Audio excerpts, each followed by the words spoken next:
घोटकी बार रशीद मीरानी जी report मुताबिक घोटकी खानपुर महर में बेनज़ीर इनकम सपोर्ट प्रोग्राम जी आयल किस्त में डिवाइस होल्डर एजेंट माफिया पाना सरेआम कटौती जो सिलसिलो जारी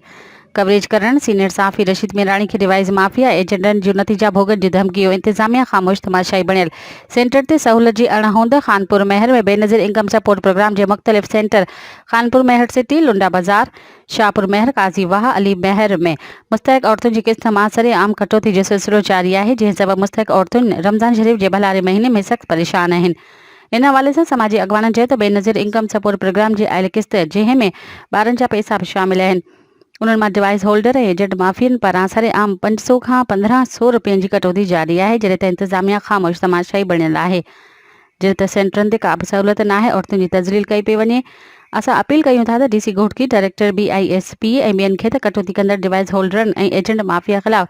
सख़्त कदम खया वञनि ऐं मुस्तहिक औरतुनि खे बग़ैर कटौती जी रक़म फ़राहम कई वञे।